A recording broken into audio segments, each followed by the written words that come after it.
Well, howdy there, Internet people. It's Bo again. Yeah, we have a new Supreme Court justice. You know, the one that couldn't couldn't tell you what freedoms were protected by the First Amendment during the hearing. She's now on the Supreme Court because that seems like a really good idea. I'm sure nothing can go wrong there. She's not qualified for the job, period. She's not qualified to pass basic civics. She could not answer that question. When you are applying for the highest court in the land, there shouldn't even be a pause when asked that question. And she couldn't respond. She had to get help. The reason she is now sitting on the Supreme Court is because the Republican Party is not afraid to wield power when they obtain it. It's really that simple. I mean, it helps that they don't have much of an ideological makeup. I mean, that the fact that power is kind of their motivation is helpful. But that's why Republicans were willing to do this. If polling and turnout projections are accurate, there is a very likely possibility that the Democrats will walk away with the House, the Senate, and the White House after this election. If that happens, they have to wield the power.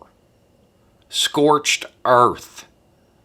I am not talking about, we're going to do an investigation. No, you're going to restructure the courts, plural, not just the Supreme Court. See, all those judges and all those federal districts, they're like really overworked. We need some more judges. We might want to divide up those districts.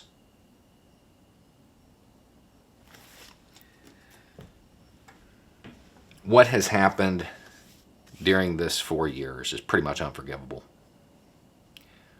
There are a whole lot of people with R's next to their name that have just sold out the country. My opinion. There are a lot of people with D's next to their name who I don't feel fought hard enough, to be completely honest. If the Democratic Party gets the House, the Senate, and the White House, they have a mandate. They can make changes if they have the will to enact them.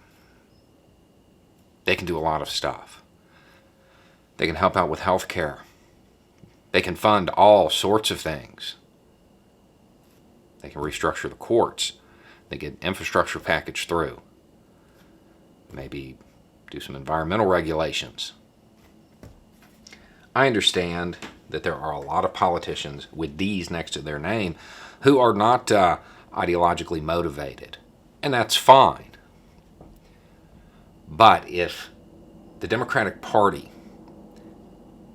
has the House, the Senate, and the White House, and utilizes that power to make things better for the average person, they will retain the House, the Senate, and the White House.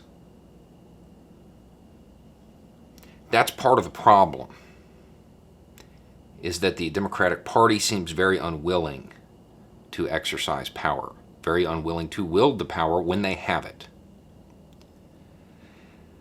In this case, they can hammer enough stuff through to actually get the progressives on their side.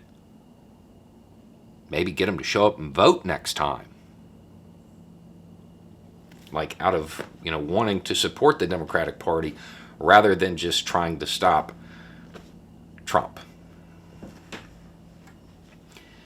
It's funny because this is the Republican Party crumbling. We see it. It is shifting to a far, far right that is unidentifiable by the rank and file Republicans when they sit down and look at policy. If they sit down and look at policy. The Democratic Party cannot just follow suit and become the new Republican Party, become the new Conservative Party. That's what's being rejected, hopefully. And if it is rejected, and those projections line up with reality, the only way the Democratic Party is going to stay in power is if they push for real change, deep change, systemic change, the kind of change that will energize people, bring them back into the political process, get them to engage beyond when it's self-defense. Because that's what this really boils down to. There's not a lot of people voting for Biden. They're voting against Trump.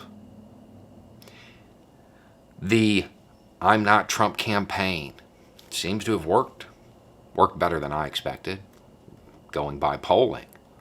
But is it going to be enough to maintain that support? No. There's going to have to be change, deep systemic change, and it's going to have to come from the House and the Senate, because it's not going to originate in the White House.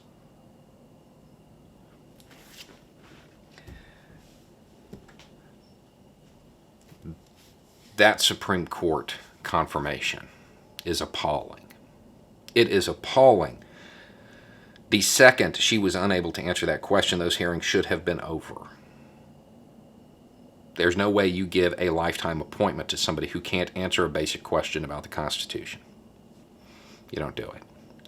But they did, because their ideology is power. Their ideology is power and being supported by people who don't understand policy, who just like to watch the exercise of power and root for a winning team. That's it. Strongman authoritarianism. If the Democratic Party wants to maintain the base of support it currently seems to be enjoying, they're going to have to actually do something.